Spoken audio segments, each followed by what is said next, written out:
truth, they're gonna get rid of me, understand? Now, what's my name? Sensational in locale. As the magic cameras of CinemaScope go to Japan for the first time to capture thrills never filmed before. The wonders of Fujiyama, seething, swarming modern Tokyo.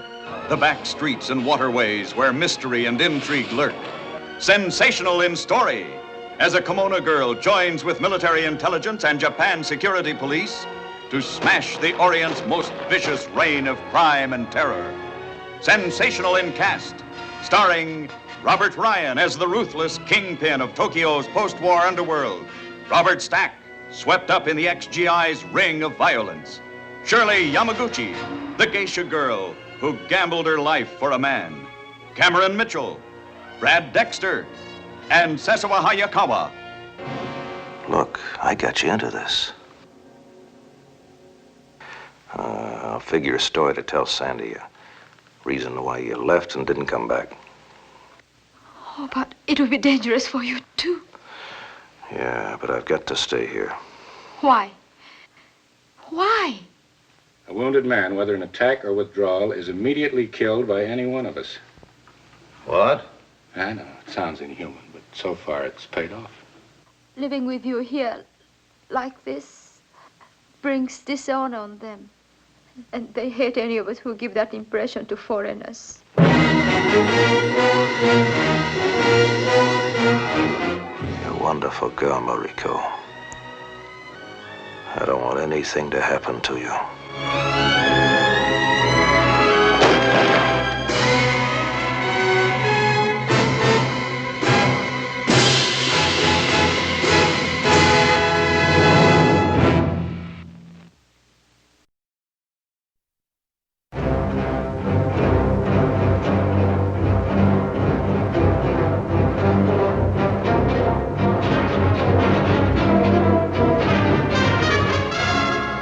Only the author of Little Caesar could tell so dramatic a story.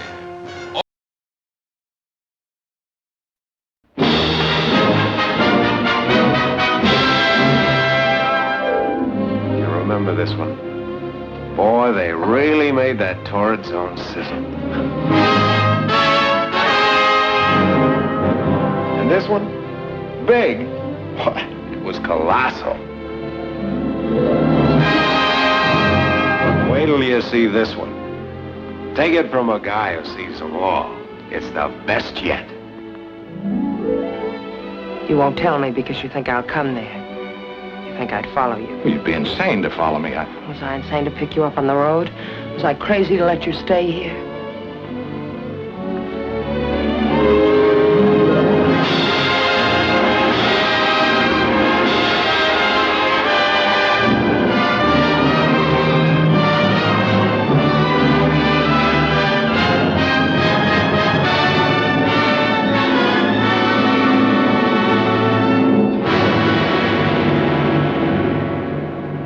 I thought I had a pretty good life here, but your going away doesn't make it seem good anymore. No, I've got the Indian sign on me. It seems I can't win. I've sort of joined your team. Don't look forward to being without you. When I leave here, you're off my team. Lucky to be. You're a guy with plenty of trouble. I'll have a trouble in the world. Don't tell me, brother. I know. Your trouble is women. I've cried myself to sleep at night because of you. She's got you now. She wants you very badly, doesn't she? She's willing to run away with you and keep on running and ruin everything for herself. Well, she doesn't have you now, and she'll never have you.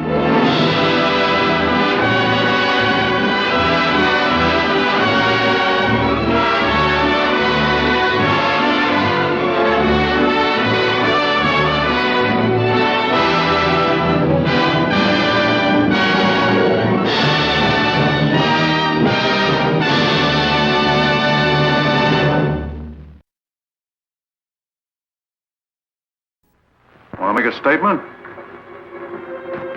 The boys tell me I did a couple of murders. Anything in it? I think you better let me have it.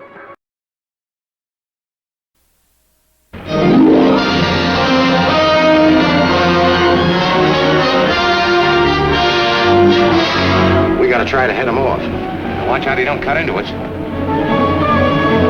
Pull over closer.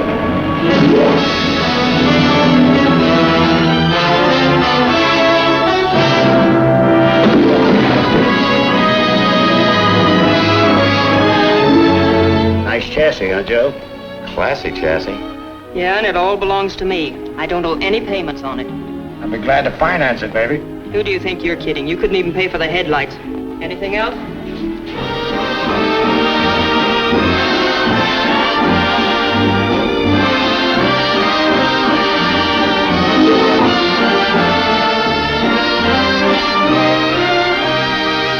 I always have liked redheads. You shouldn't. Red means stop. I'm colorblind. You've been horsing us around long enough. We ought to break your crummy neck for leaving us stuck out in the road with a busted wheel and lifting our load. What do you want me to do? Dig into my pocket? You owe us $300, Children. You're gonna pay us now if you don't. Oh, all right, all right. Well, you're not getting out. You belong with me and you're gonna stay with me. Only you're not going off marrying that cheap redhead. I'm marrying Cassie, and I'm not asking anybody what they think about it. That includes you. She hasn't any right to you. You're mine.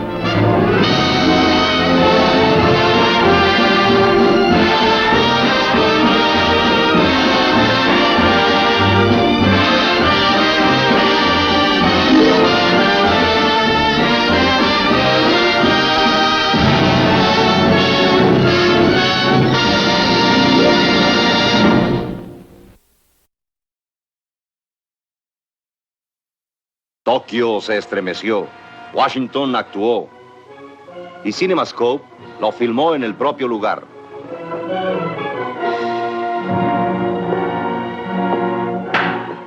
You don't tell them the truth, they're gonna get rid of me, understand? Now, what's my name? Sucedió en Tokio, una historia de terror verdadera y actual en que el ejército norteamericano y la policía japonesa utilizaron a una japonesita para aplastar a los gángsters de Tokio, interpretada por Robert Ryan, Robert Stack, Shirley Yamaguchi, Cameron Mitchell. Pudo filmarse debido a la ayuda del ejército norteamericano, el gobierno japonés y la policía de Tokio.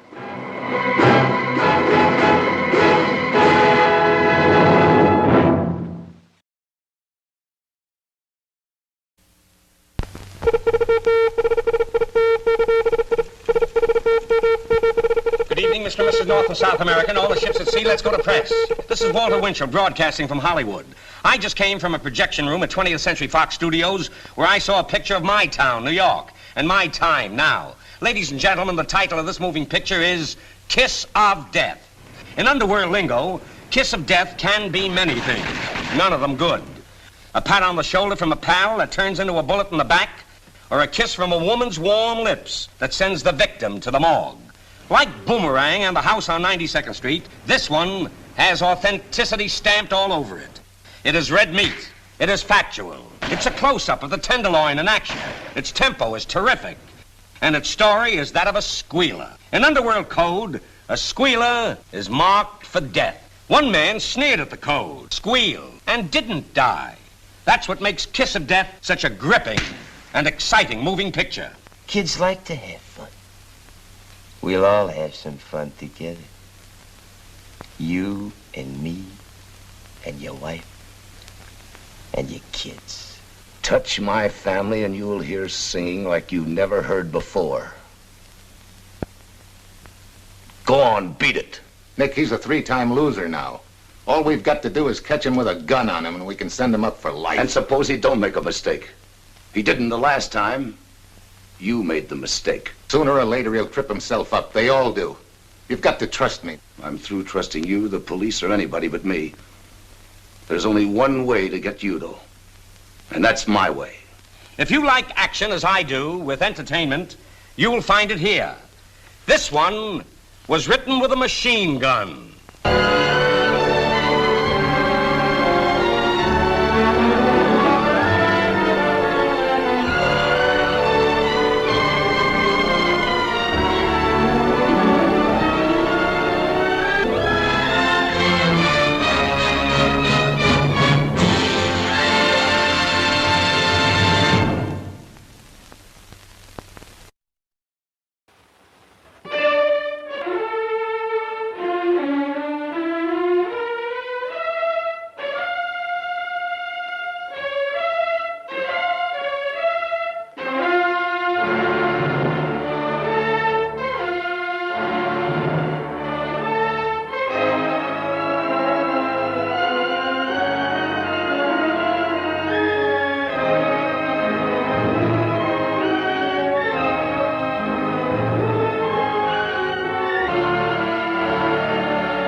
couldn't it be you that got killed instead of Johnny? That's your favorite question, ain't it? Only the last time you asked it wasn't about being dead. You scum. It was why couldn't it be you I married to instead of Johnny? You dirty scum. Sounded good in the dark. I should have killed you. You had other things on your mind.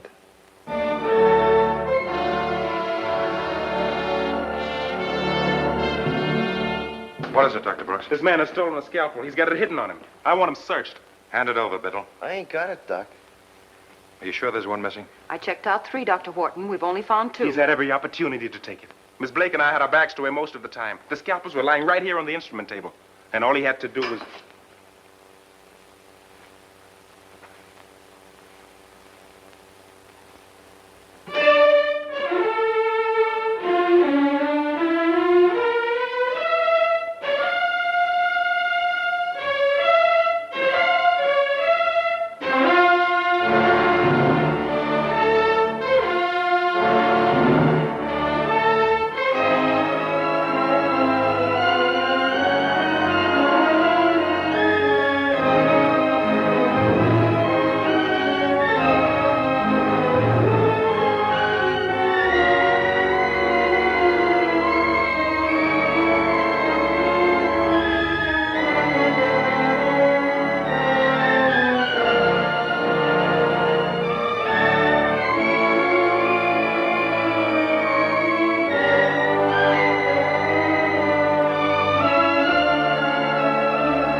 You haven't got much time, Mr. Quinn.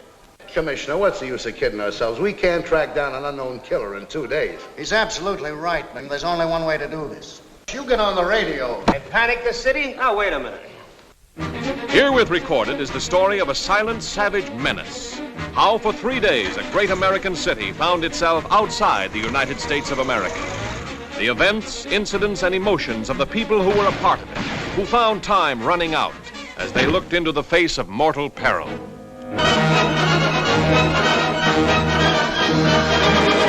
I knew you guys were crazy. Wait a minute, Neff, wait a minute. Wait for what? Somebody else to die? You 2 men! Listen to me! I've got something to tell you!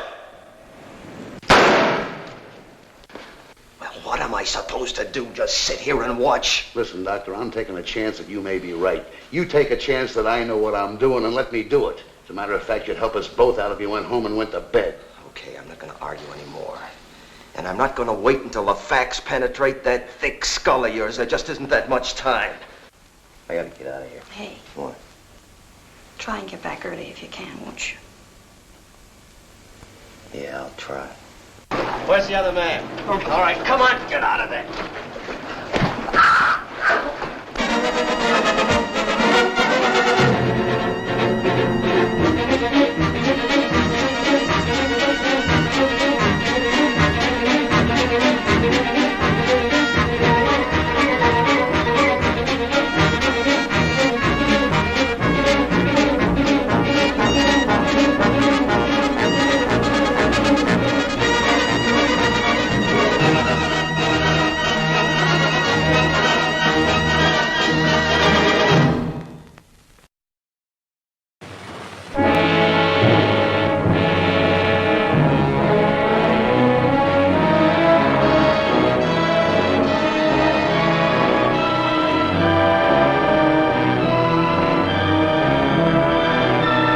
Somewhere in the night they meet.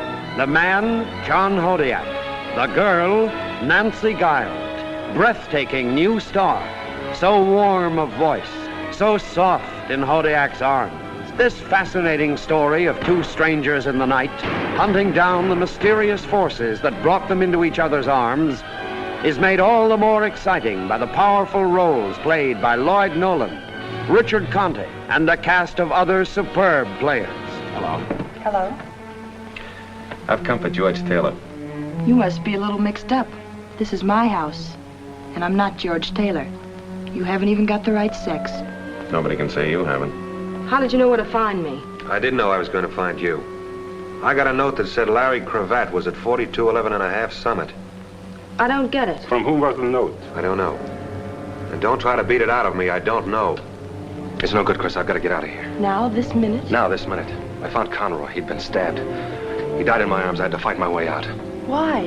Why didn't you stay and tell the truth? With a dead man in my arms?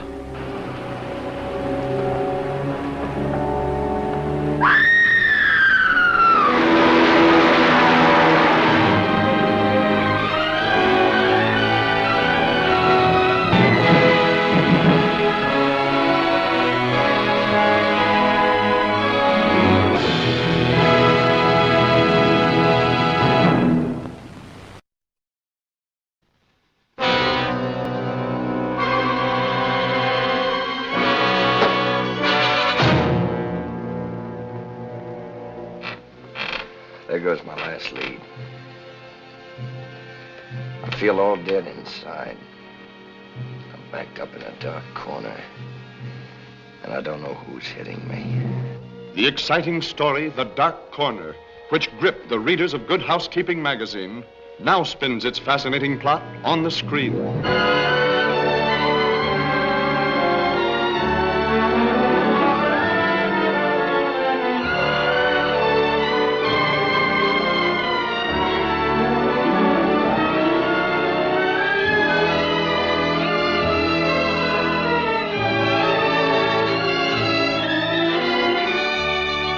These are the players who bring you this widely discussed story of an obsession for beauty that becomes a passion for murder. He loathed her rather intimately, I'm afraid. But he couldn't. I mean, she's too old for him.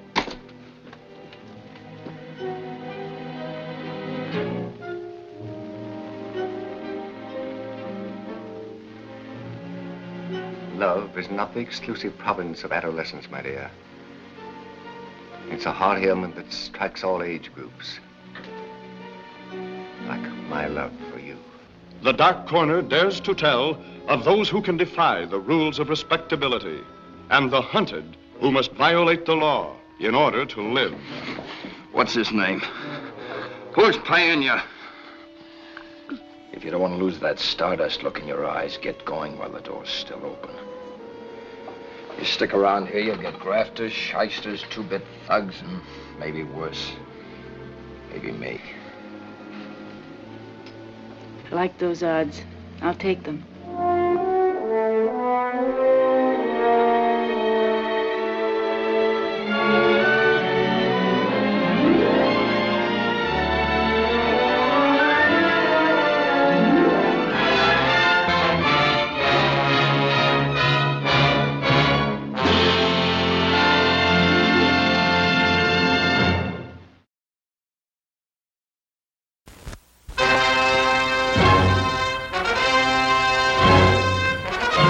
I killed Dietrichson.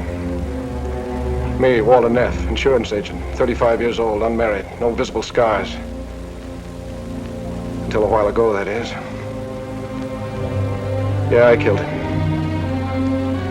I killed him for money and for a woman. It all began last May. I was thinking about that dame upstairs and the way she had looked at me. And I wanted to see her again, close, without that silly staircase between us. How could I have known that murder can sometimes smell like honeysuckle? I can't stand it anymore. What if they do hang me? They're not going to hang you, baby. It's better than going on this way. They're not going to hang you. Because you're going to do it and I'm going to help you. Yes, from the moment they met, it was murder. But always behind them, with his devilish hunches and his brilliant brain, was Keyes. The murder's never perfect. Always comes apart sooner or later. And where two people are concerned, it's usually sooner. Could they get away from him and his relentless pursuit? And could they get away with murder? You don't know Keyes. Once he gets his teeth into something, he never lets go. He'll investigate you. He'll have you shadowed. He'll watch you every minute from now on. You afraid, baby? Yes, I'm afraid. But not of Keyes. I'm afraid of us. I'd like to move in on her right now, tonight. If it wasn't for Norton and his striped pants ideas about company policy, I'd have the cops after her so quick it'd make her head spin. Now, we know the Dietrichson dame is in it and somebody else. Only you haven't got a single thing to go on, Keys. He'll show. He's got to show. Sometime, somewhere, they've got to meet.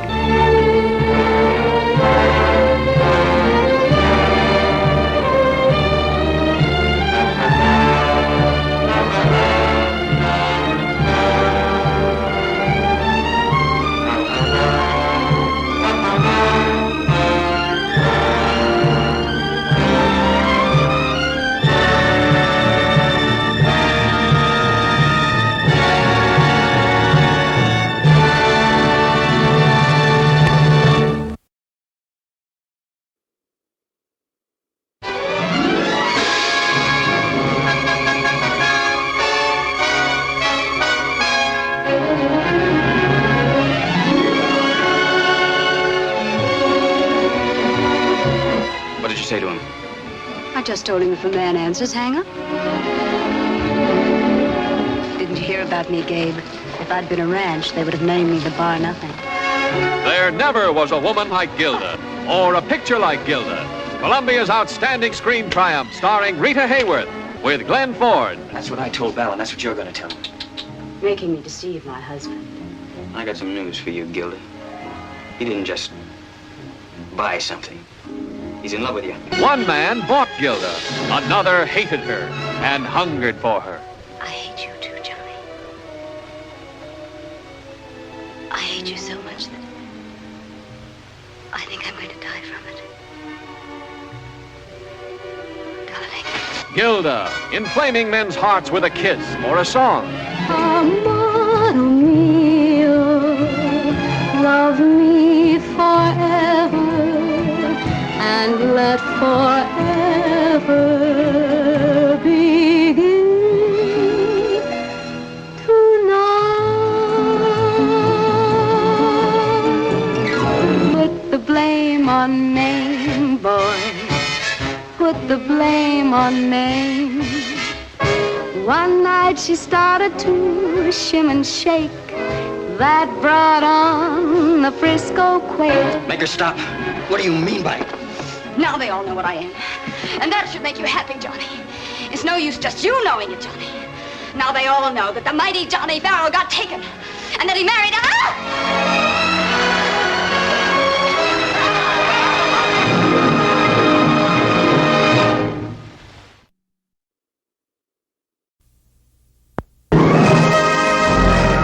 Thrilling page after thrilling page of James M. Cain's most sensational novel since Double Indemnity and The Postman Always Rings Twice.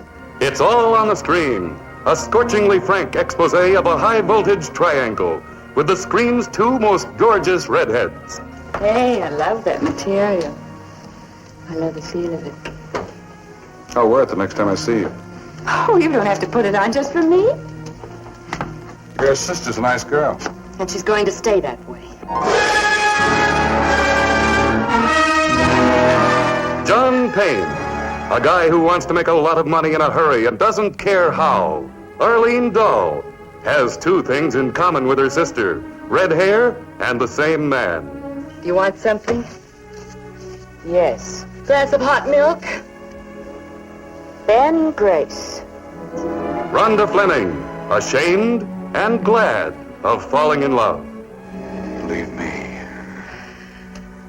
it's you I want. Are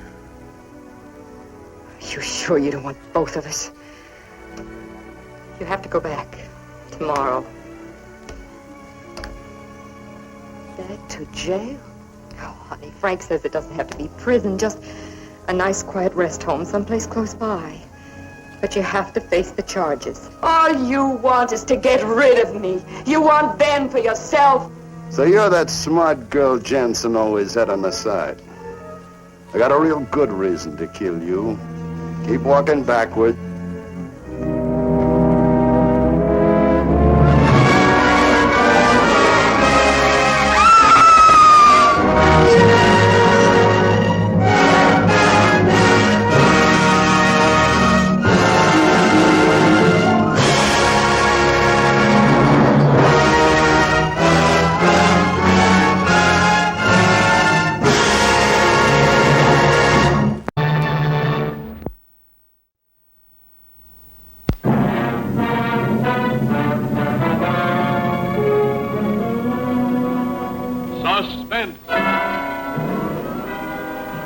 Chicago's outstanding theater of thrills presents Ray Milland in a preview of his forthcoming Paramount picture, The Big Clock. But first, a word from the director of this program, Mr. Anton M. Leader. Suspense is my business. But of the hundreds of spine-chilling tales I've seen, heard, or read, The Big Clock tops the list for its relentless grip on the emotions, for its ever-mounting spell of suspense.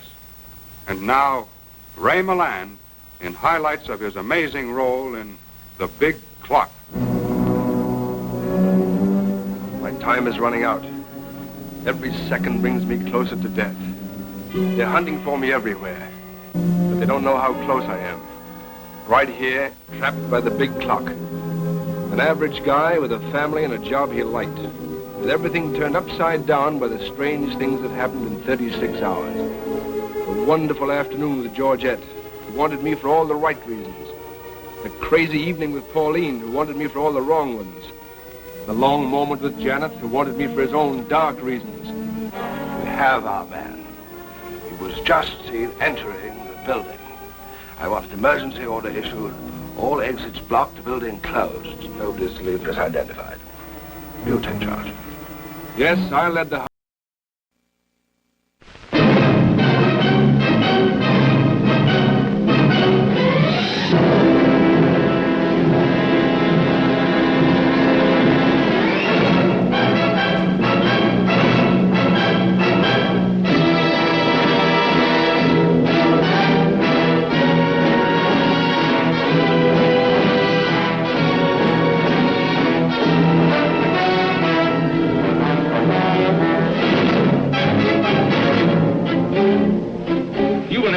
lately.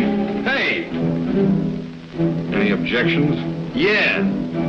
You touch me and you won't live till morning. You're not meeting them tomorrow. Aren't I sweet? Most of them turned out to be unhealthy. The farmer died from natural causes. The Swede and Blinky Franklin were both killed. You know who else was in the gang? You were.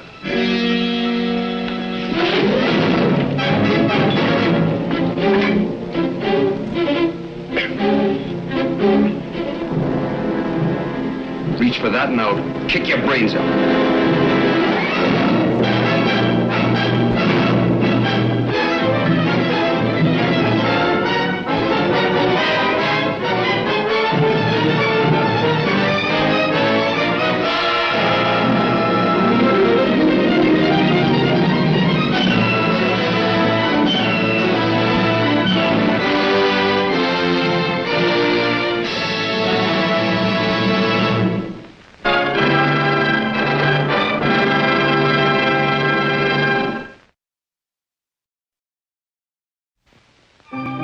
Temptation never came in a more dangerous package. I don't believe you. Explosively new. Ernest Hemingway's The Killers. Lee Marvin as Charlie. Who paid him $25,000 for each killing? Well, I gotta find out what makes a man decide not to run. Why all of a sudden he'd rather die. Angie Dickinson as Sheila. She knew more than one way to kill a man. John Cassavetes as Johnny North, who boasted there was nothing that moved that he couldn't handle. And Sheila moved. You have a better idea? Unconditional surrender. Ronald Reagan as Browning, who planned $1 million heist and got more than he bargained for.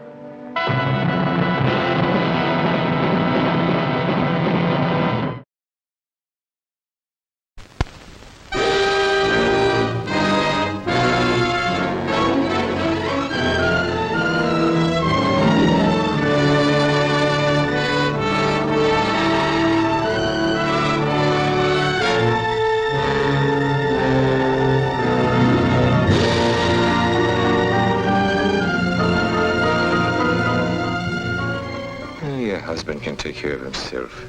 Nice night for it, ain't it, Mr. O'Hara?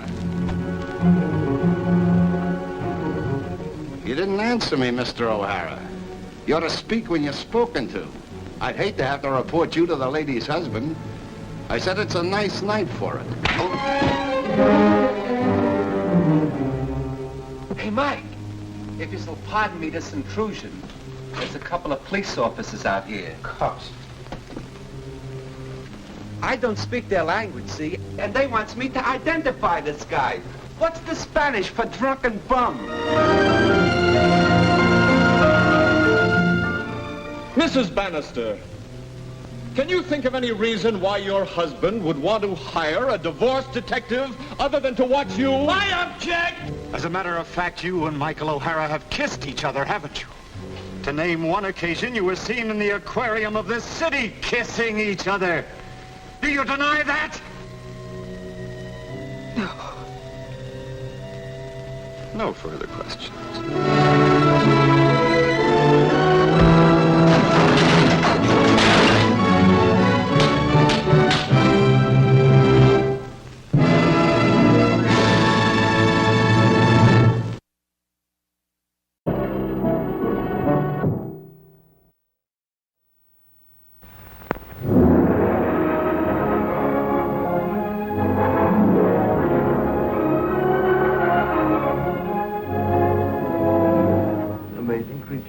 She deceives everybody. So many lies to cover something innocent. No.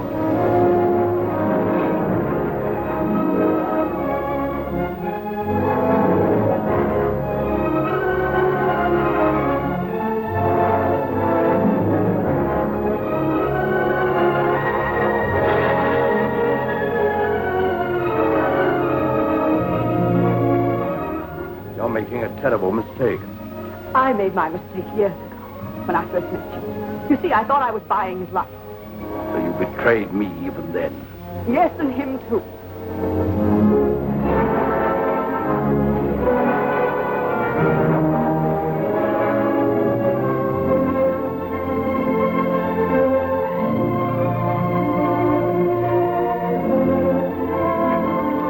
In the old days, you were always jealous.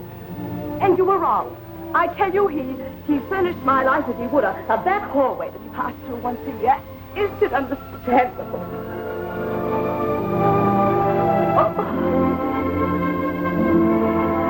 Oh, you're a strange man, Alex. Perhaps you have some vague notion of that inflated ego of yours of abolishing it to get me back again. If you think that, go to him. Tell him to throw the thing up himself. Tell him why. You swine! The home of an artist, of a poor struggling musician who could earn more as a cook maid. A tang horse fit for a museum, and paintings, and furs. Your dress, the bracelet. What sort of a place is it? Answer me!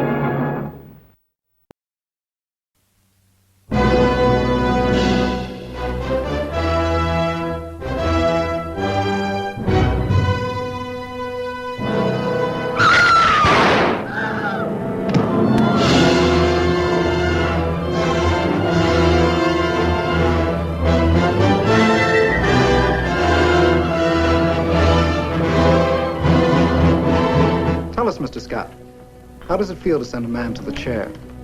I didn't kill her. I loved her. You thought he was guilty. You know you did. When I walk into a courtroom, I've got to win. I've always had to win. That's right, Scott. You had a string of convictions as long as 1,000 last miles. But there's always that first mistake, and you've made it. Now you're on the other side of the fence, twisting the law inside out against men who took over your job, but couldn't take over your skill. Because you know every trick in the book. You should. You were once the best district attorney in the state.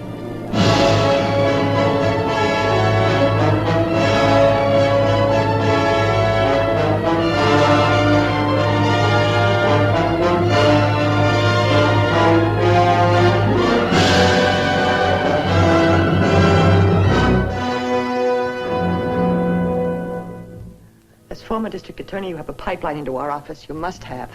One of our people's in your pocket, and the DA knows it. Was not your relationship with Victor Scott, who is here in court defending you today, so close that it continued even after your marriage to Ray Borden? Why, yes. Wasn't that somewhat unusual for a married woman? Did you or did you not visit Victor Scott the day of the murder? You heard me. Lose the case. And lose it now. If the lid blows off, don't blame me. I don't blame people. I bury them.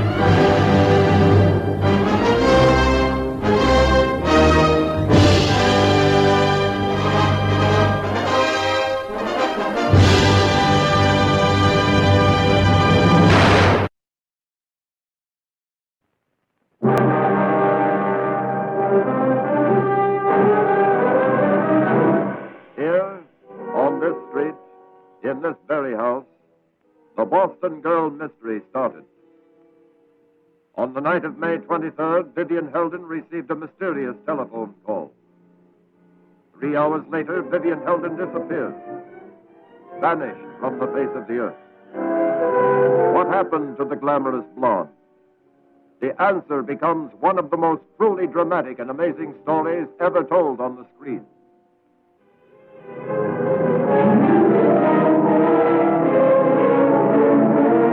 The police said this man murdered Vivian Heldon.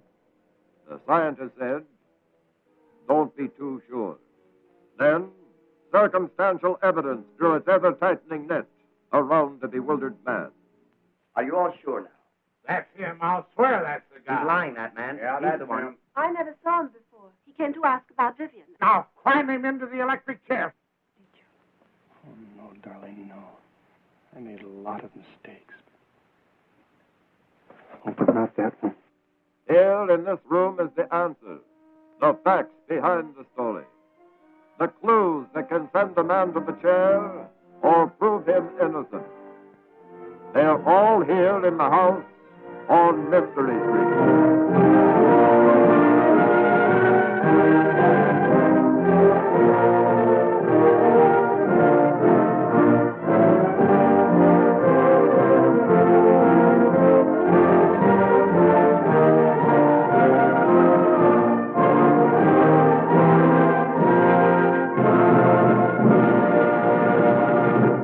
I have a word with you? I only wanted to say that we at Metro-Goldwyn-Mayer are most grateful to Harvard University and its Department of Legal Medicine, where scientists in crime detection help law enforcement agencies unravel previously unsolved crimes. Their cooperation in the production of Mystery Street was most helpful. Many of the exciting scenes are filmed in and around Harvard University. I certainly hope you enjoy our picture.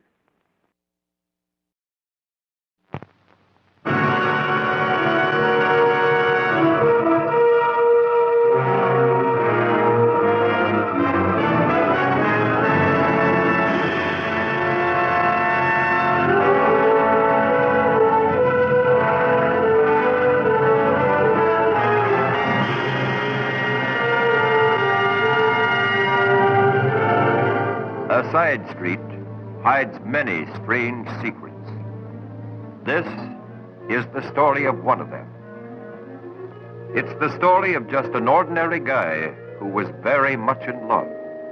And then one day, fate dropped $30,000 worth of temptation into his lap and catapulted him into one of the most terrifying adventures on record. I've got to get away, honey, as far away as I can. No. Don't you see, Joe? How long can you keep on running? How long? But you don't understand. It's not just stealing. It's a murder. You said he's got our money. I said he said so. And you didn't take it? That's my money, too. And I'm going after it. Right into the electric chair. Hey, let's go to my place, huh? I'll fix my face and we'll leave. Remember, we want him alive as much as you do.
lieutenant detective in homicide.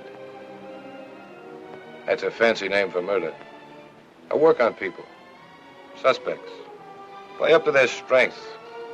Pour it on their weaknesses. You know, I only know one thing that breaks them wide open. Tension. Why don't you save that for the cops? Let them come. I got nothing to hide. I'll tell them the truth. Fine. Fine. And what's the truth? You gonna tell them that you hated Bonnie Dagan? You gonna tell them that you hated Bonnie Dagan so much you could have killed him? Why don't you tell them they kicked you off the place? That he beat you up? Tell them that he stole your wife. What are we gonna do? Mary, I don't want you to get messed up in a thing like this. Go home. Wait. Wait for me, huh? Don't turn around. Here. Try to cover up for the guy. Tried hard. Maybe you had to. But you don't have to anymore. Where's the gun, Quimby? Where's the gun? Why don't you ask my wife? Bonnie Dagan was her friend, not mine. She was at his house, not me. Why don't you ask her? Maybe she'll tell you that, too. Go on, ask her! Ask her! Ask her!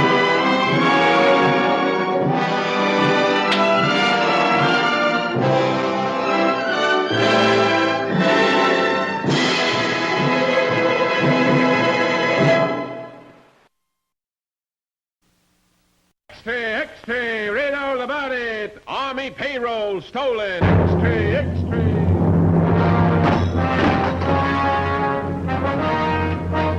Turn around. You're on the wrong track, pal. Wrong track with the wrong man. Save it for Washington.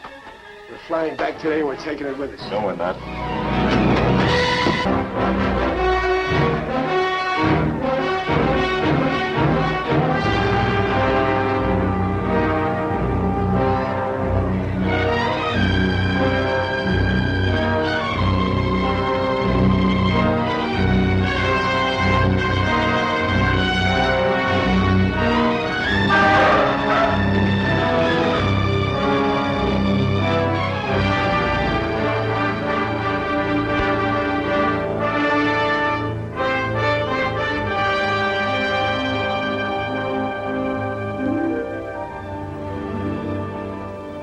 What are you looking for?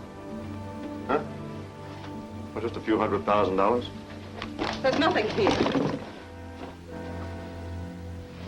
All right, where is it? Darling, I don't think you'll shoot me. You're taking Halliday's word against mine. The word of a guy you don't even know. You little fool.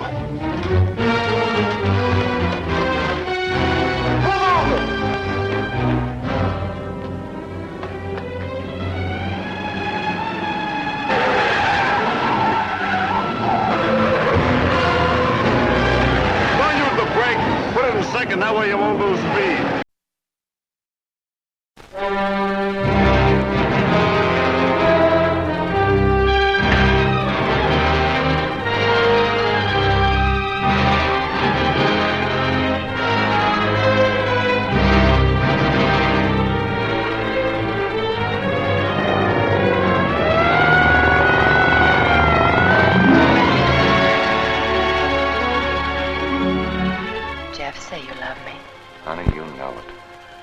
But you're bad for me. I'll drink to that. To us. To us. Before you go, I have something to say that will intrigue him enormously. If you take her, it's a long road. There's no turning back. I need you to hold me, darling. I want you to hold me. I want you to tell me you love me in spite of everything that's happened. I know we never planned it this way, but it'll be better once we've crossed the border. No. Oh, no. Don't come any further.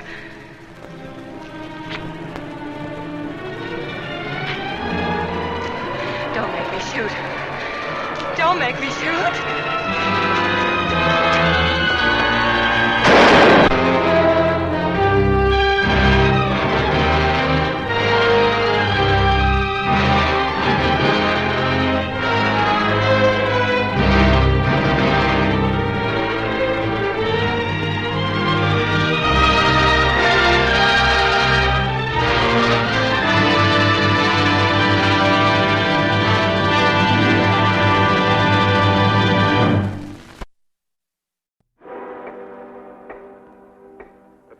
arrested on the night of the murder. The police register reports that the prisoner has long been under suspicion of various criminal activities, notably blackmail.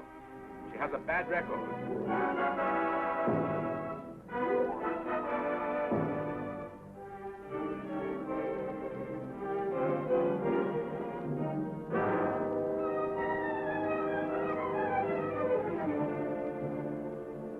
Your motive was murder, wasn't it? That murderess! Most ruthless, terrifying, cold-blooded creature I've ever met. We were all of us in danger of becoming victims of this woman's wayward passion.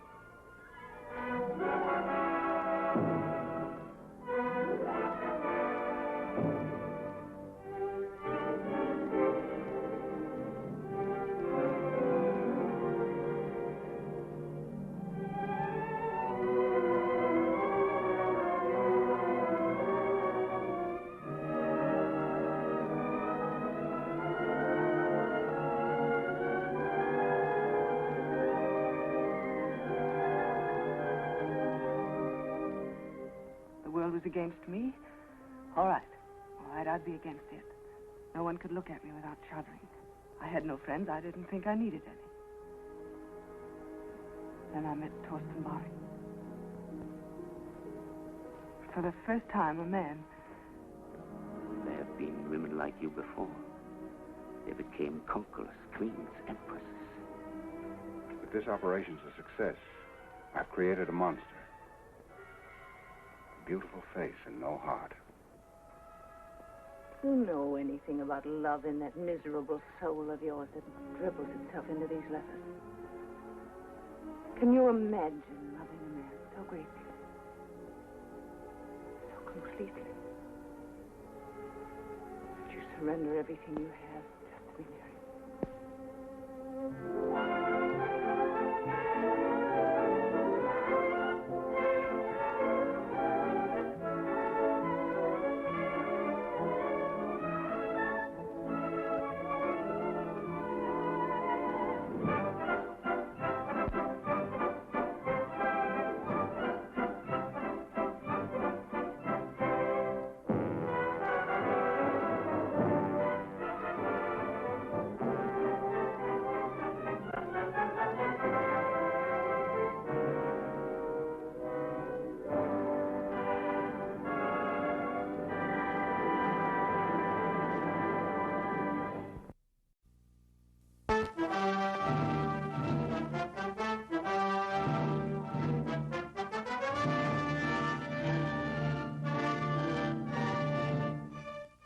Flanagan, you don't believe you're my wife.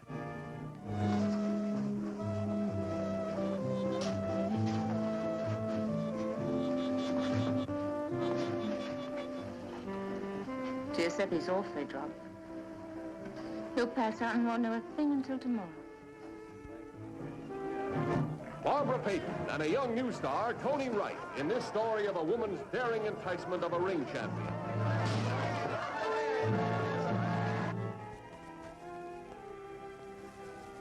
What's happening to us, Lorna? What's happening? Just let it happen, Johnny. You know, don't you, Sharky? Yes, Johnny. I know. Barbara Payton, as she lures a man to destruction for her own insatiable delight. If you won't do it, I'll do it. This is the story of their forbidden moments of ecstasy and their terror of retribution for illicit love and deliberate murder.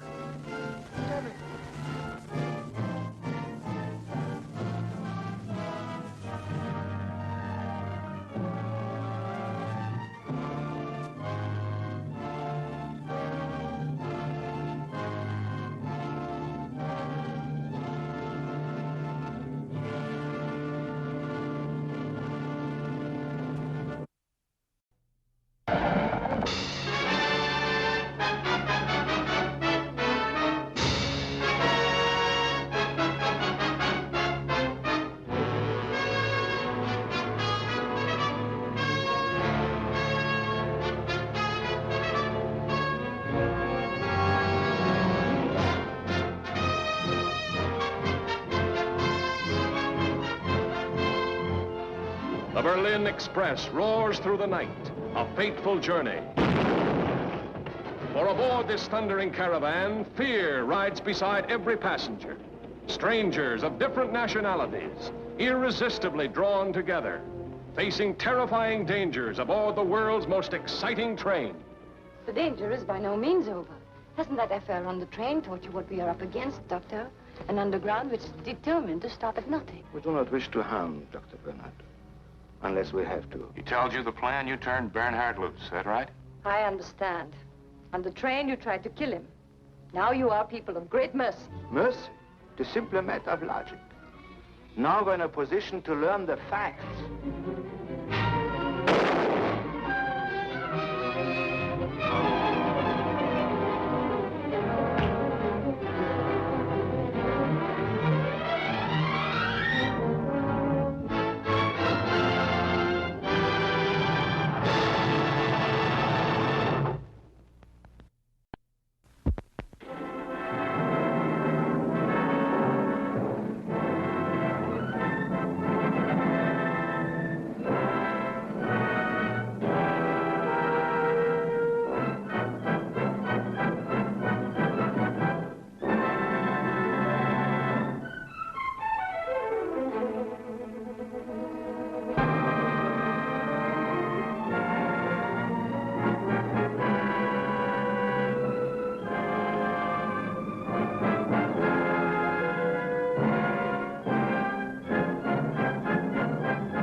Stop sizing me up for a shakedown. I'm not paying a cent.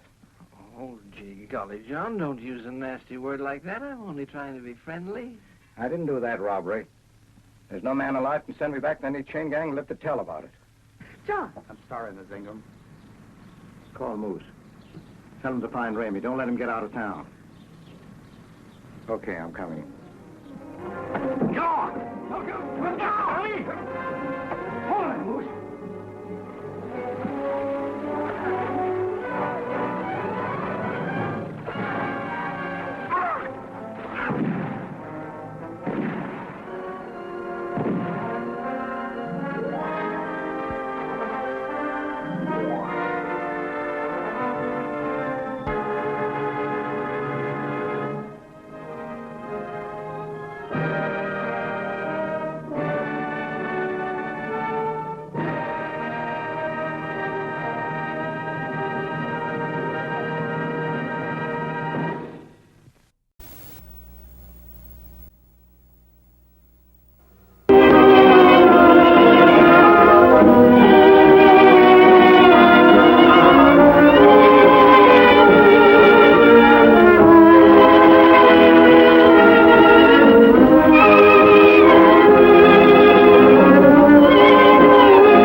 detective giving us a once-over.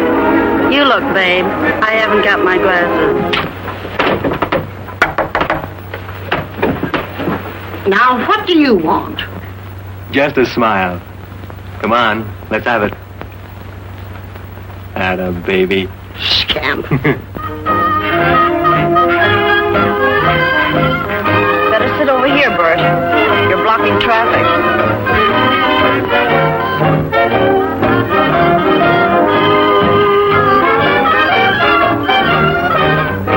He's dynamite. Everybody in this joint owes him money from those crooked dice of his. Well, he can't do me any harm. I haven't any money, and I don't shoot craps. Oh, yeah? Well, maybe you have something else he can use. I want you, that's all. Anne, let's get married. That's sweet of you, Bert. I wish you'd told me that long ago. Why? It's too late now, Bert. These look mighty nice on you. You know, they just match your teeth. Gee, you look swell. Hey, cut that out! Whoa! Now look what you did. Those are expensive.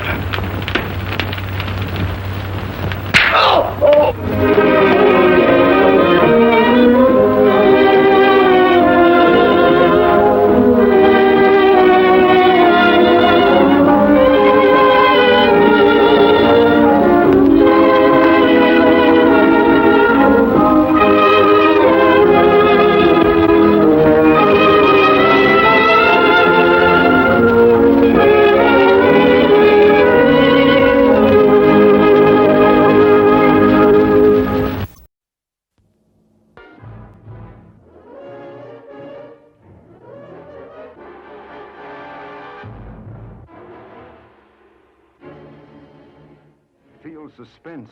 Suspense that grips your heart in a vice. Feel fear. Numbing, paralyzing fear.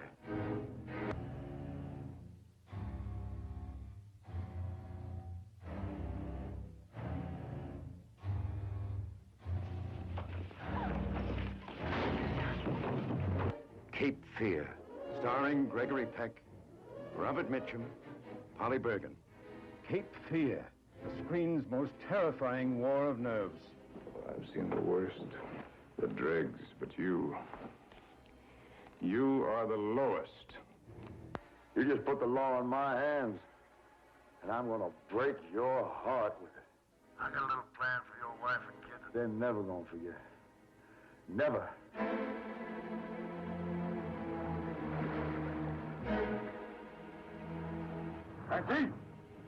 Nancy! Tell the operator to call the sheriff's office. Send some men out here fast! Cape Fear, the nightmare that becomes a shocking reality. Oh, now, come on. If you touch me, you'll go back to prison for life. You want to make a little bet on that? But you will. I'm not like Nancy. I'm not afraid to testify. I swear it. You've got to believe me. I'm not afraid.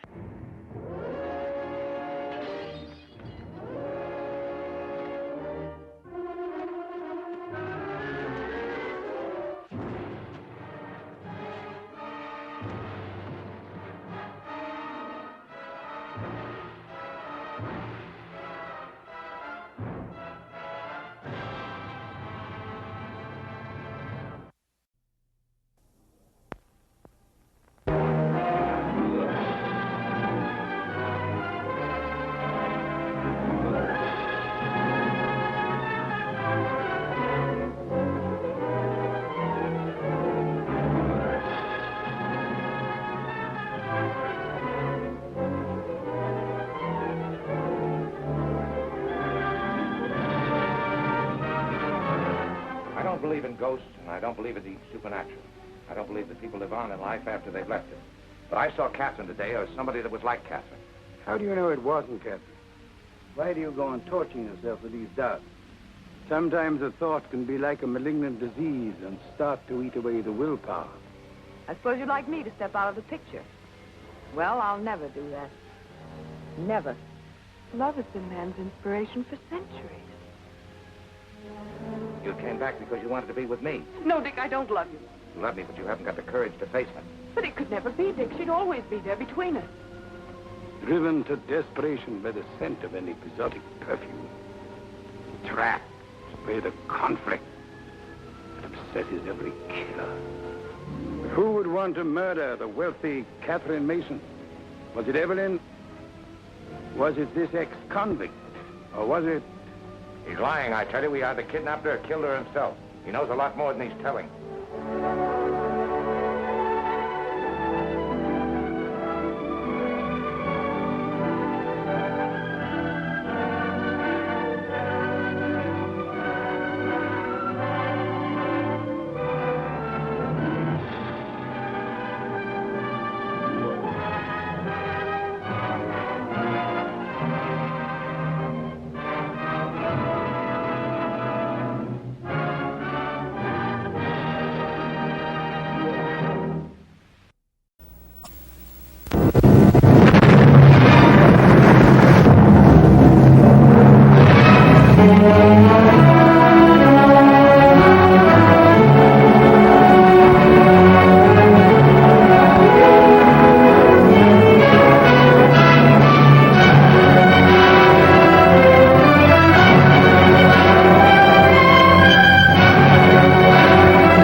He saw the danger signs, but he wouldn't heed them. For him, there was no way out.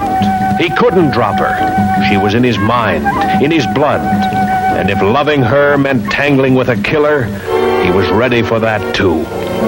I wanted to reach you. I wanted to talk to you. Oh, so it was me all the time. Between you and I had it all wrong. So it's not the way it looks. Is it, baby? No, it's not the way it looks. Tramp. Tell me all about it. Tramp. Cheap little no-good tramp. If you don't like the whole thing, say so. Call it off. I'm not taking any shortcuts. It's a two-way split. I figured it all out. One for you, one for me. Cut your half any way you like. In a pig's eye. And you're working without me? A holdup on an armored car. It hadn't worked in 28 years. Everything laid out. Everything ready. The oil truck. The ice cream wagon. The men planted inside the ground. Every move planned and timed to the split second. Would it succeed? Could it succeed?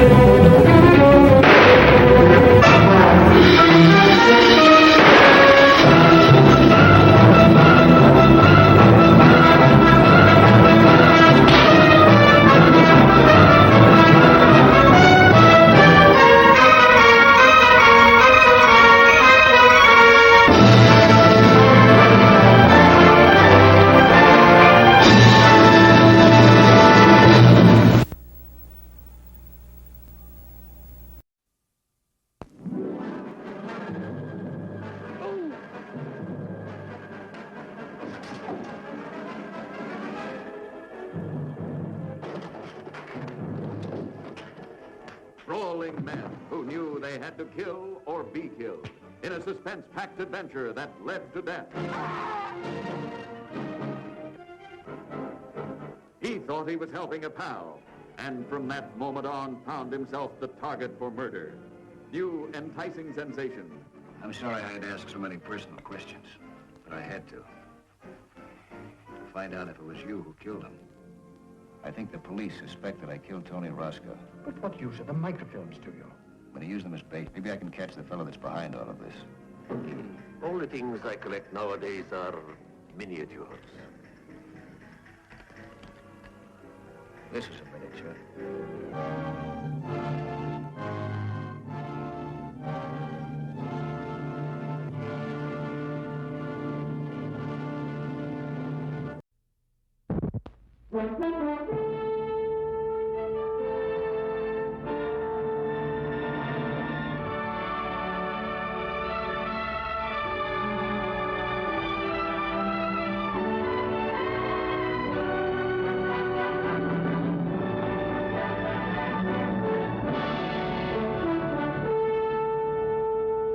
Here in the headquarters of a big city detective squad begins the most exciting real-life drama of our time.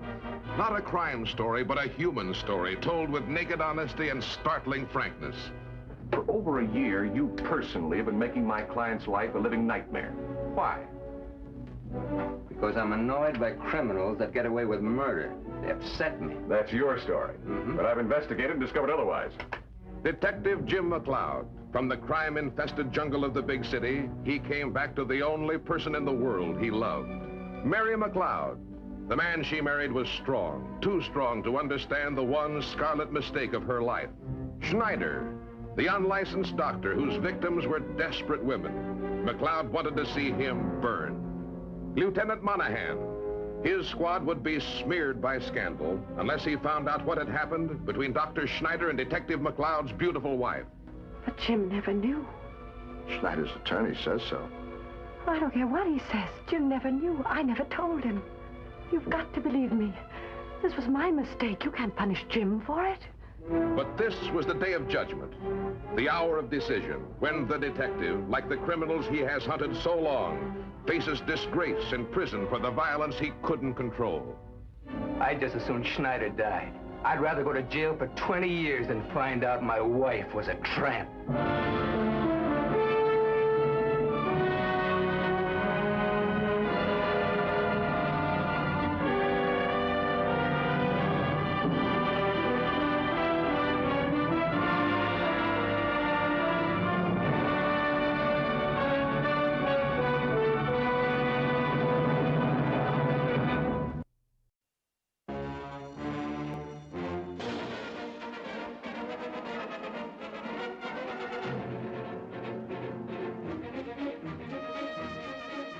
a guy in 821 across the court.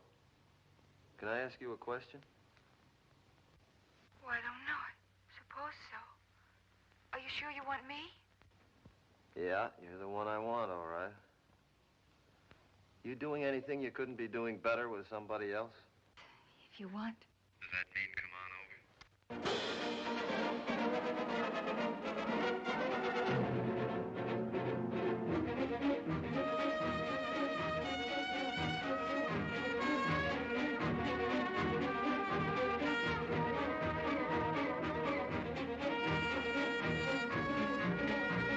When I stepped into that room, I ran smack into an adventure you don't forget in a long time.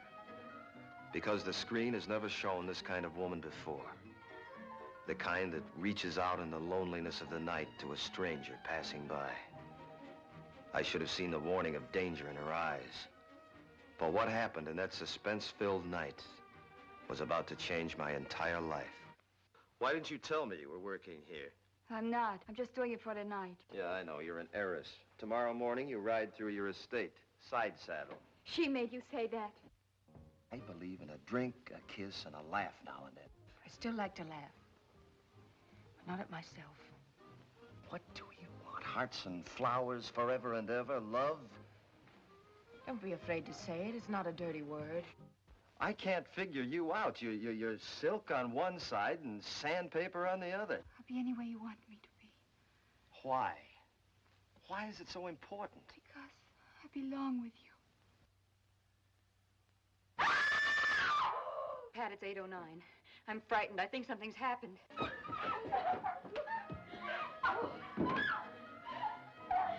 You all right? Yes.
Fingers at the window.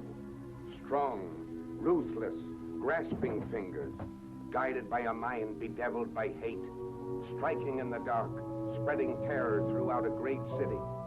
Fingers at the window. A unique picture, a bold picture, an entertaining picture, as dramatic as a cry in the night.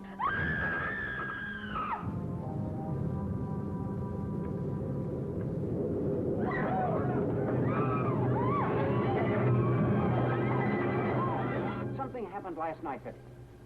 Well, I know it sounds incredible. Come to the point, Duffy. Miss Brown was waylaid by another maniac last night. A second one, and that proves that this... You're just looking for more publicity. There's a plan back of these crimes. There's reason in them, not just lunacy. Something's going to happen here. Maybe you won't believe it, but Oh, yes, I will if you say so. it's going to happen tonight. We've got to go and get married right away tonight. Huh? Tonight? Oh, yes. After all I've been through, I never want to spend another night alone as long as I live. And baby, the way I feel, I hope you'll live forever.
going out there, Tom.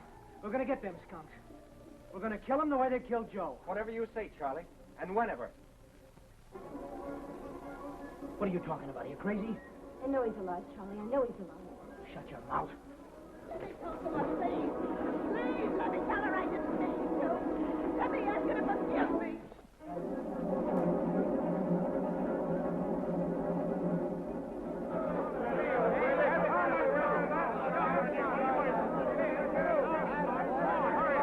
They've stormed and burned the jail and lynched Joseph Wilson.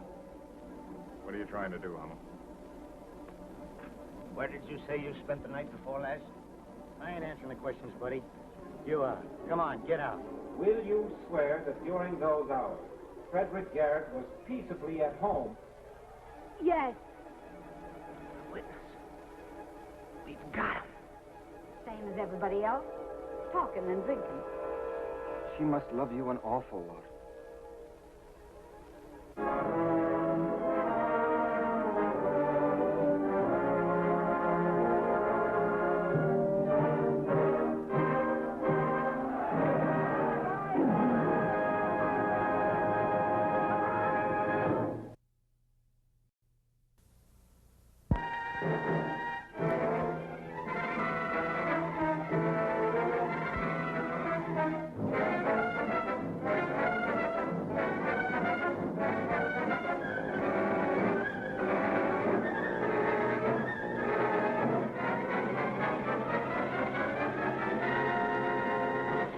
Written 2 days before she was murdered. Where did you find that? In this score, she must have left it here. It's written by somebody called Sergius Bauer. Give it to me. He said I wasn't any liquor. He said I was going out of my mind. Not going out of your mind. You're slowly and systematically being driven out of your mind. But why? Why? Oh, that's wonderful. And you thought I was being cruel to you. Keeping people away not from cruel. you. Making you a prisoner. Oh, you're the kindest man in the world. I'm sorry. I'm sorry. I'm sorry. I'm sorry.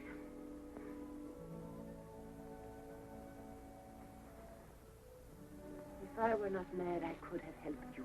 Whatever you had done, I could have pitied and protected you. But because I am mad, I hate you. Because I'm mad, I betrayed you. And because I am mad, I'm rejoicing in my heart without a shred of pity, without a shred of regret. Watching you go with glory in my heart.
Why, Mr. Finesse, you sweep a girl right off her feet.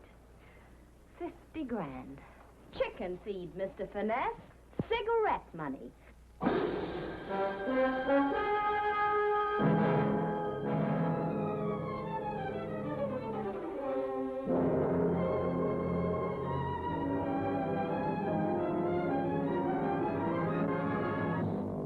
What'd you do?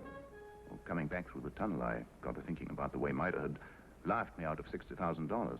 That's what it cost to produce the show. I thought I could at least have asked her to split the loss with me.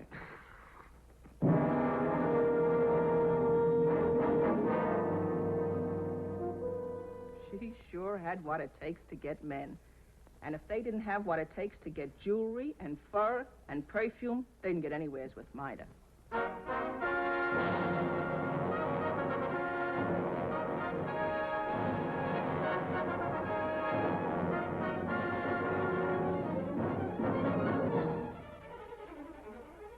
you just see those headlines? Gunther's Folly. Well-known detective inspector draws deuce in King murder case. Hey. Okay, Mike, all right, let's...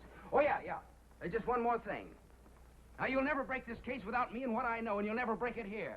The payoff is down in that private car someplace or in the theater. If we went down there, we might get somewhere. We're gonna stay right here and like it. Rocky!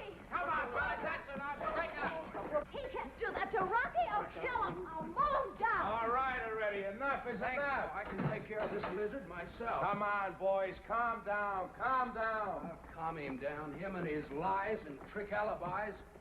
I happen to know he tailed Mida when she left the theater last night because I followed the both of them. Uh-huh. Darling, I think you had a run. Quiet.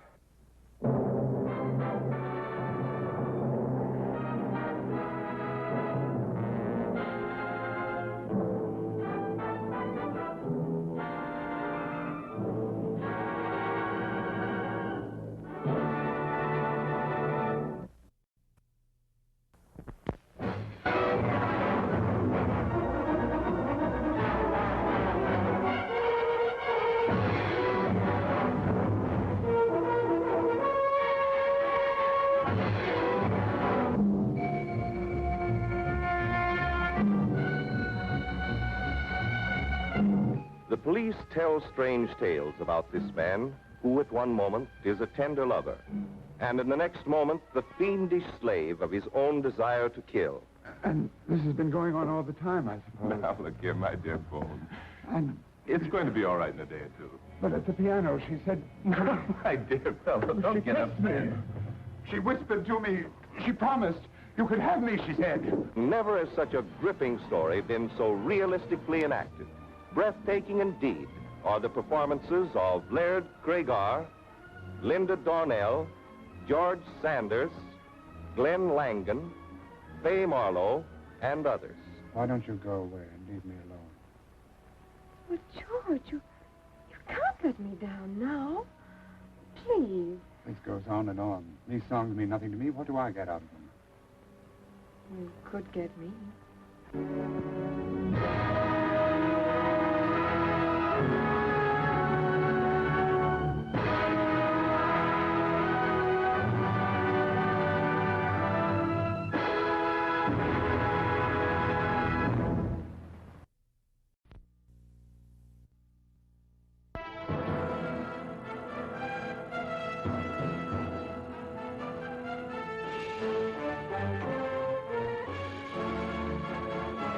It isn't love, it's human desire. All night. Every night I think of you. Then all day.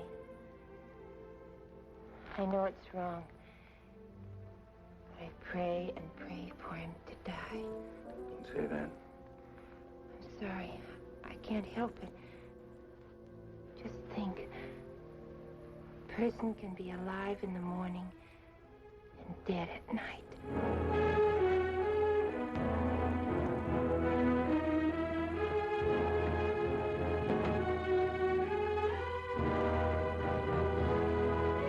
Oh, don't throw at me. I'm sick of it from all of you. Oh. What went on this afternoon?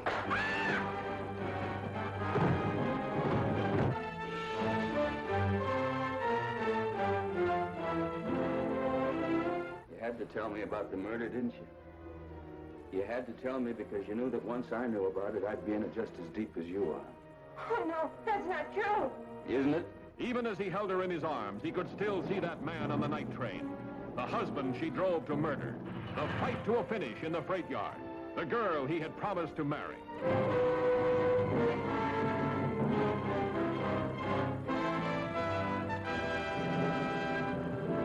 Any of these, Mr. Warren?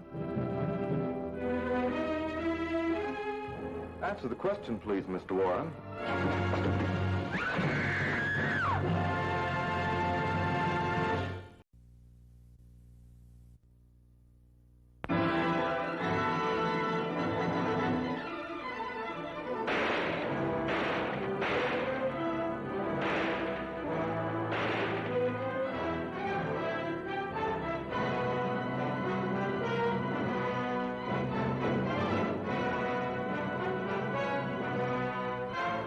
This picture, Johnny Stool Pigeon, comes to you with all the shock and fury that only real life can provide.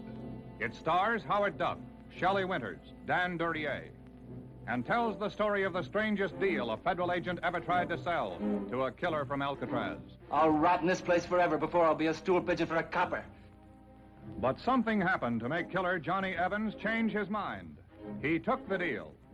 So they let him out of Alcatraz, teamed him with a T-man, and told him to point the way to the lowest racketeers in the whole category of crime.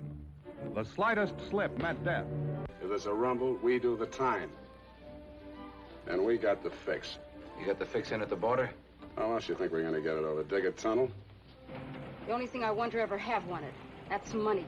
When this train comes into Seattle, you're going to get off and go right back there to Vancouver where you belong. No, she won't. Because unless she goes along, I don't either. They'll get you, Johnny. Once you kill a federal cop, there's no place on earth small enough to hide you. Shut up.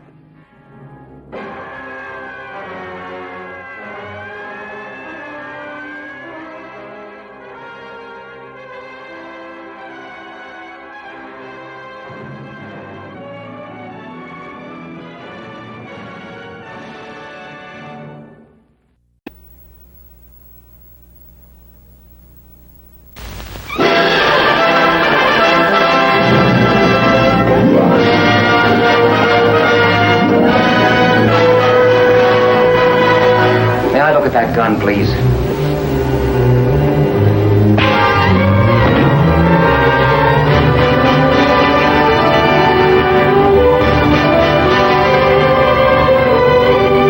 I'll put up with a lot from you, but not another woman. You still don't know what you're talking about. I can barely handle you.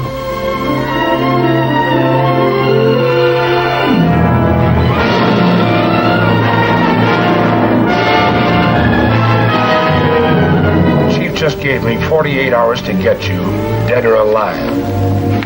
Preferably dead.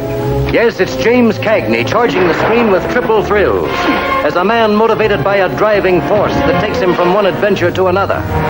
Cagney, recklessly challenging the hand that holds the gun, ruthless in the soft arms of a woman, knowing that when you live for the gamble of today, the excitement of tonight, you can kiss tomorrow goodbye.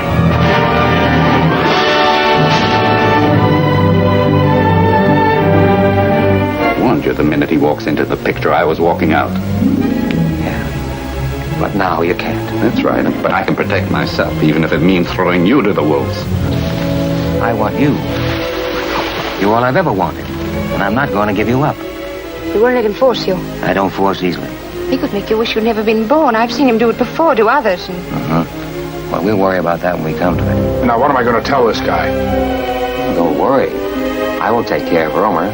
Any business that pays $50,000 a day is a very good business to be in. So if Roma should drop dead some afternoon, I'm leaving it all to you. You can have it. I don't want it. I just want this 1 minute here with you.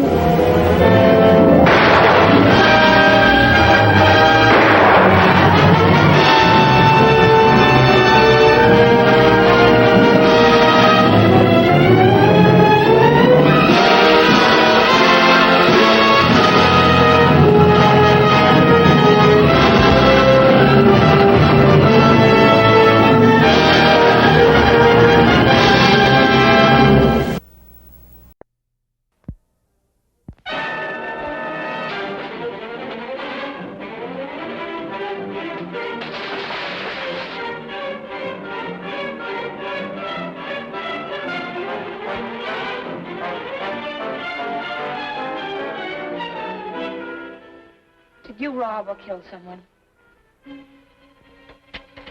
That's what they think.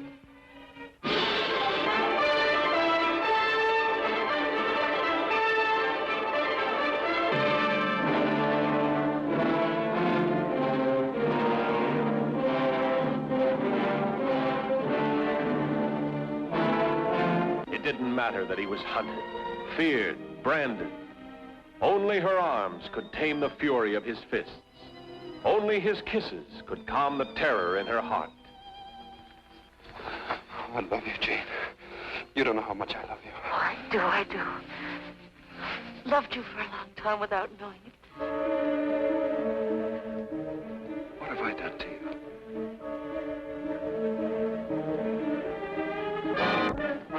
I killed him.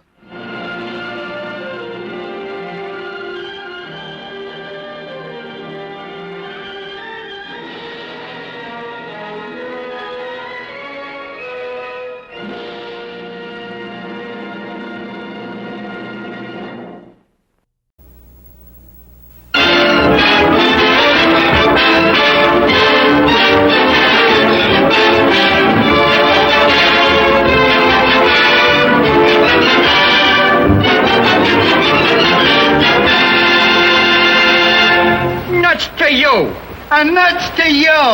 And nuts to you. And nuts to you. And nuts to you.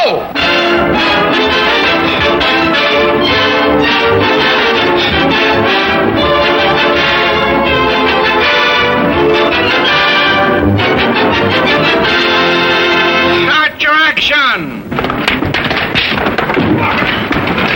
Cut. Hey, you, come here. That was awful, terrible. The punch looked fakey. You missed him that far. Mr. Williams, we'd better get a doctor. This bird's out cold.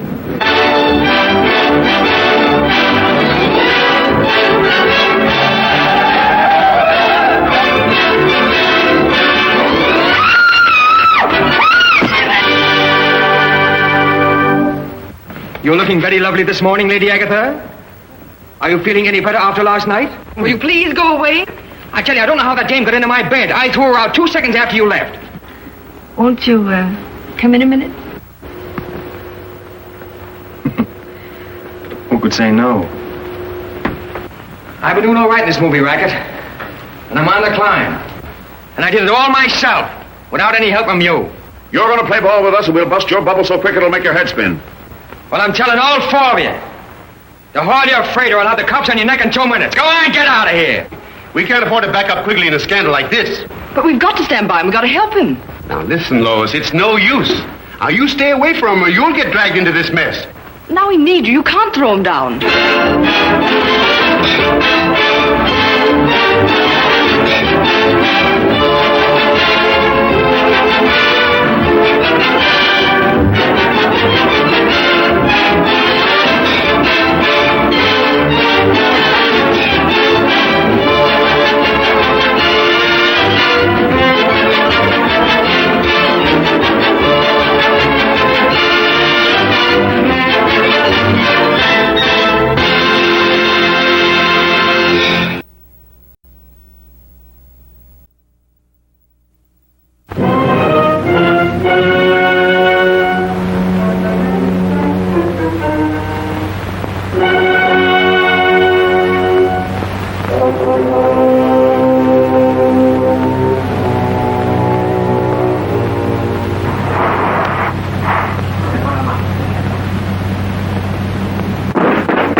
Happy New Year, boys.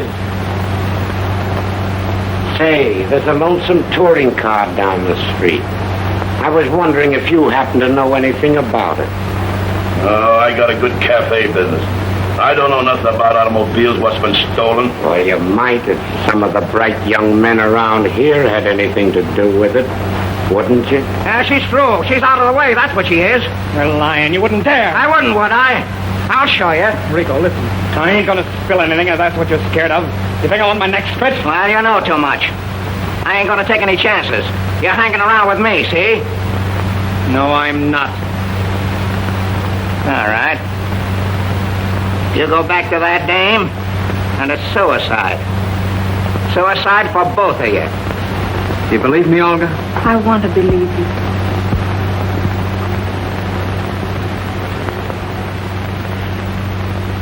What's that? What you got there, Joe?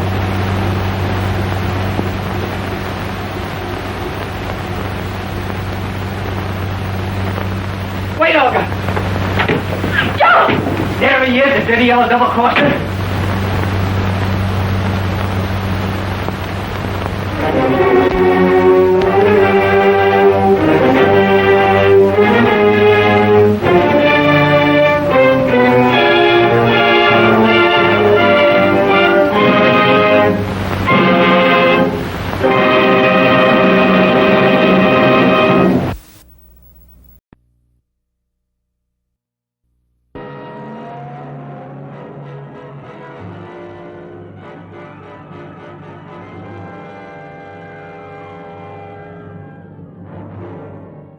You can't get away with this, Carl.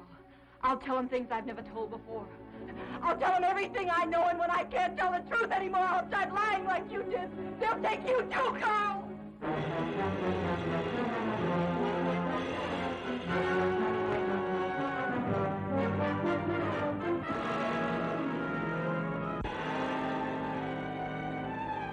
A jealous husband dreams that he killed his wife. Then, in one horrifying moment, his dream becomes the pattern of reality. This is the story of the man who stole a dream. Dan Duryea, who was smooth when he wanted to be, deadly when he had to be. Dorothy Lamour in her greatest dramatic role as the woman caught between these two. Her own dream of happiness blasted by a living nightmare of terror.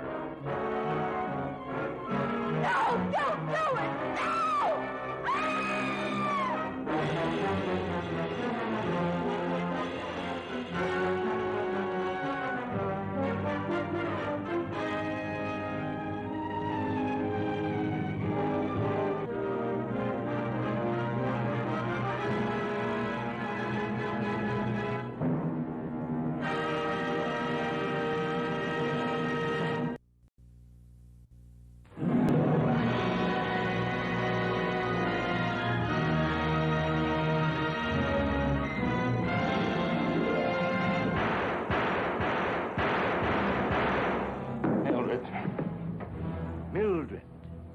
A name gasped in the night. The one last word of a dying man. But one word that tells 1,000 stories of a woman who left her mark on every man she met. Mildred had more to offer a man in a glance than most women give in a lifetime. Mildred knew what she wanted. It wasn't too particular how she got it. Mildred? Loving her was like shaking hands with the devil.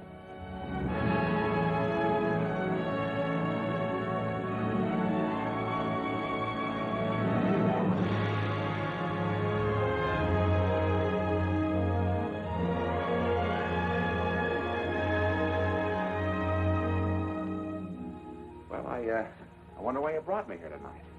I mean, all of a sudden, boom, husband gone, soft lights, quiet room, opportunity. You make me feel, I don't know, warm. And wanted.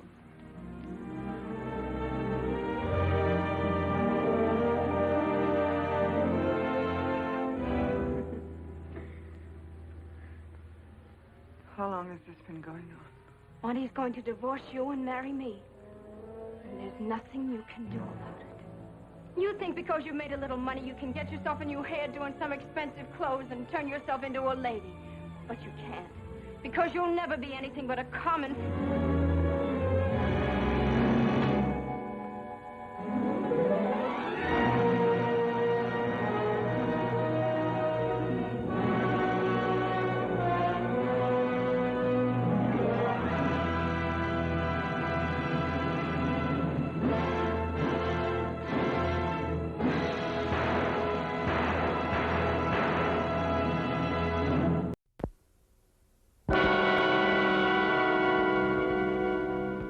This is the Ministry of Fear, a network of terror that lays bare the secrets locked in every man's mind, using strange hypnotic torture, relentless, cunning, tangling their quarry in a web of horror until he reaches the brink of madness. Who speaks? Who said that? Don't break the circle. Who told you that? Turn on the light! Turn on the light! Turn on the light! The light! Cost. Look at cost. There is no escape from the Ministry of Fear, where menace lurks behind every shadow, where a blind man sees and strikes in the night.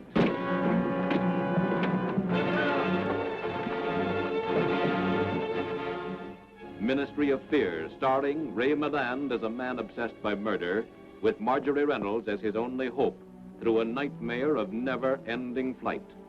Willie asked me if I was falling in love with you. And? I said, yes. I know my record. You can send me back to the asylum on any charge. I don't care what you do with me. I tell you they did it. I ask you for one fair chance to prove it. No, but Nobody lives here. No cigarettes, no personal belongings, nothing.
Take me in your arms.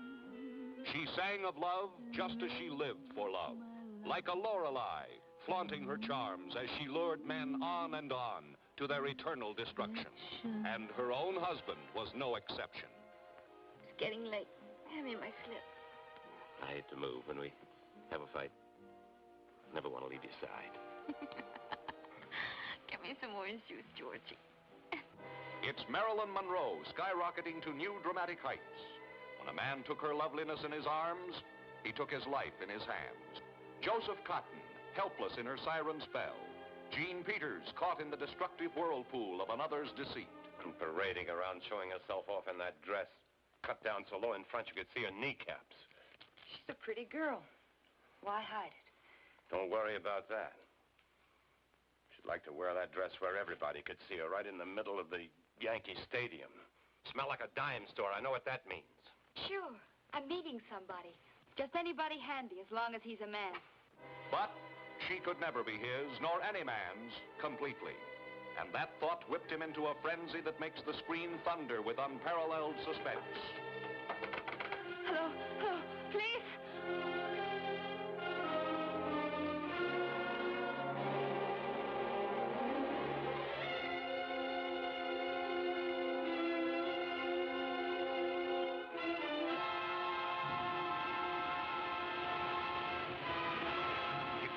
You'll be torn to pieces.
What do you see, girl? You see the flesh of Eve that man since Adam has profaned. That body was meant for begetting children. It was not meant for the lust of men. I'm feeling bad. What you been up to, Ruby? I've been out with men. What are you talking? Where's the money hid? But I swore I promised John I wouldn't tell. John doesn't matter.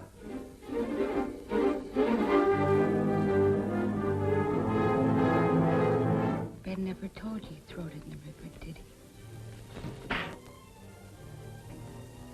I can hear you whispering, children, so I know you're down there.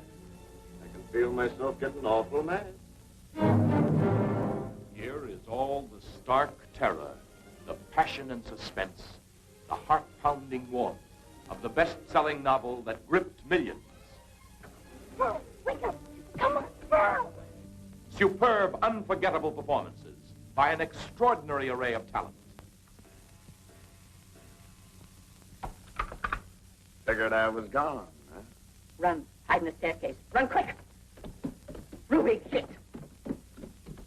What do you want? I want them kids. I'm giving you to the count of 3 to get out of here. Then I'm coming across the kitchen shooting you. The combined powers of Paul Gregory and Charles Lawton brought the King Mutiny Court-Martial to Broadway. Now the screen receives that same creative, electrifying impact. The Night of the Hunter.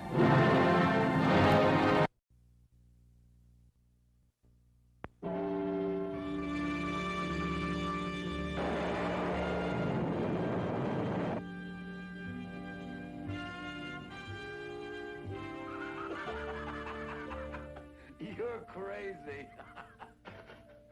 That's so crazy. You're counting your fingers and toes. I'm talking about 50000. I'll take that drink.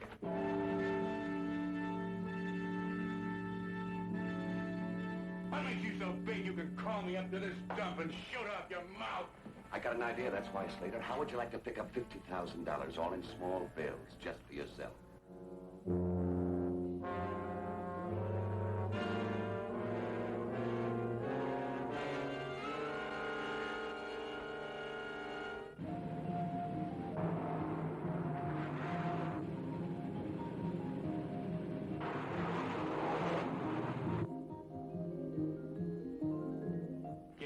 Yourself, Ingram. You're just another black spot on Main Street. Shut that ugly mouth of yours, or I'll get in the car. Someday I'm going to snap off your poisoned head.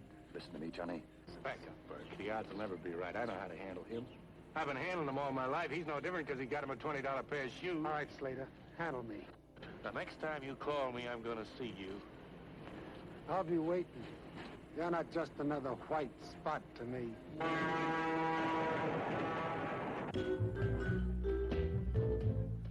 At night I tell you people, when that cold, cold sun goes down, I cry, I sigh, I wanna die, 'cause my baby's not around.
I'm a party girl.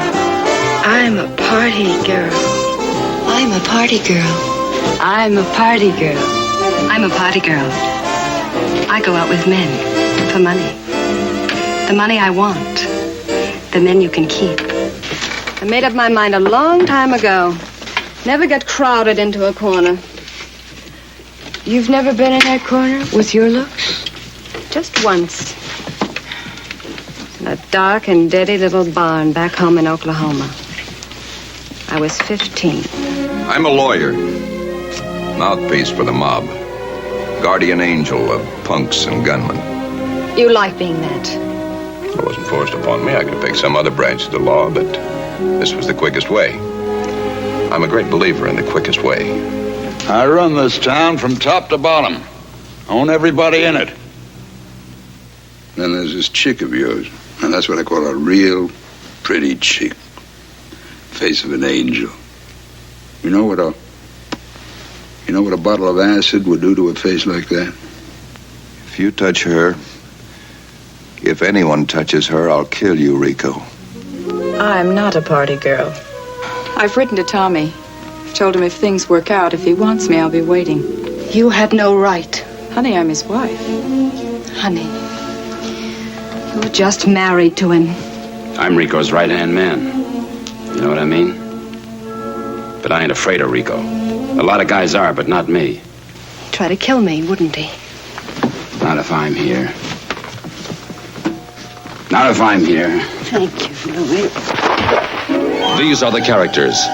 This is the town. Gun mad, girl mad, Chicago of the mid-30s. And this is the explosive story of hoodlums with nerves like ice, and the party girls who set them on fire. Crackling with the staccato rhythms of machine guns, taunting with the seductive grace of Sid Charisse. Dazzling with feminine allure and provocative entertainment. The party is over, everyone knows it's through. Party girl, everyone knows but you.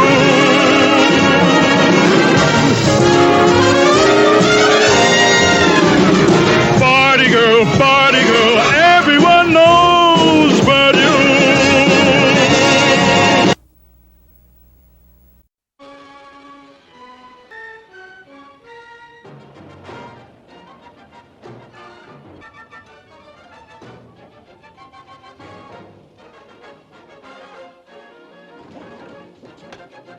From the bright lights of Broadway, through the subway undergrounds, to the gutters of South Street, they followed this woman, the bee-girl who became a sitting duck, to track down her man with a caress, a kiss, and a promise. As the whole underworld joins in a scorching counterblast against the spy menace in Pickup on South Street. Starring Richard Widmark as Skip, the pickpocket who got his fingers into everything. Jean Peters as Candy, the bee-girl, who could be so sweet for the right information. Thelma Ritter as Mo, the stoolie. Even in her business, she drew the line somewhere. That film you stole had government information on it. That girl was carrying TNT and it's gonna blow up right in your face. How many times you've been caught with your hand where it doesn't belong? Why, the pitch. I kissed a lot of guys, but honest, Skip, I never felt like this. Where does he live?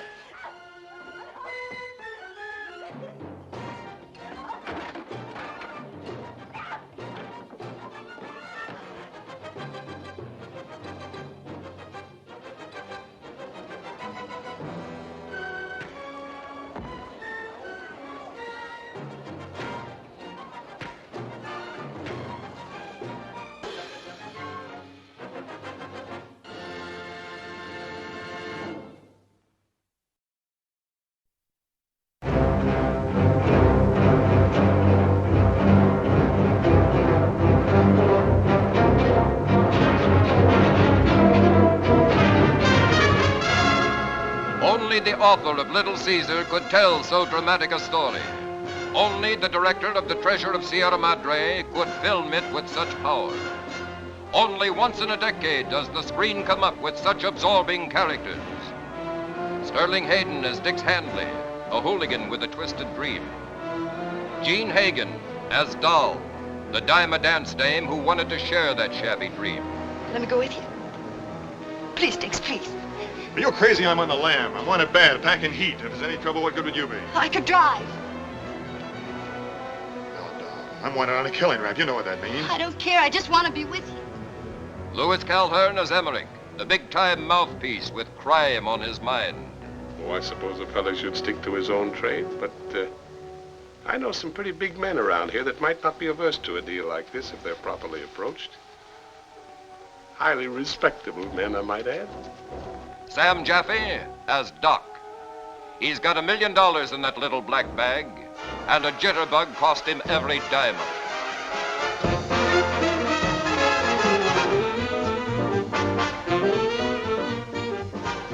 Marilyn Monroe as Angela, the easy-living, green-eyed blonde. Haven't you bothered me enough, you big banana head? Just try breaking my door, and Mr. Emmerich will throw you out of the house. James Whitmore as Gus, the strong-arm boy. A right guy in a wrong world. Gus! Come on! Bring on! You break loose! You haven't seen him or anything! You're gonna wind up for your prerogatives!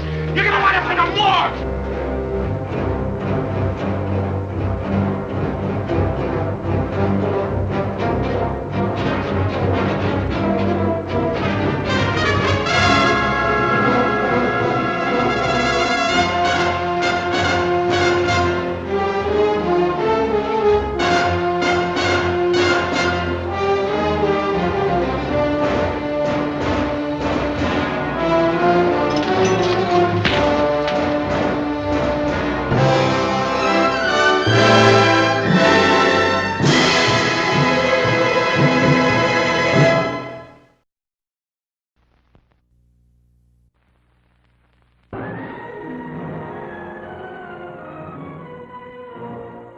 It looked harmless enough. Just a professional model's album of poses. Yet this was the glamorous pitfall, where there lurked the most seductive forces of evil. Violent jealousy. Johnny, I like that girl. I don't care what you like or what you don't like. The torments of unfaithfulness. I met her a couple of months ago while I was on a case. What about this girl? Somebody told him a lot of things about her and me. Were they true? Yes. Venomous hate.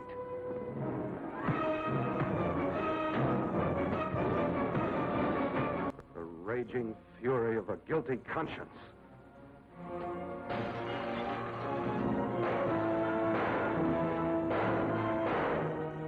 You better call the police. I just killed a man.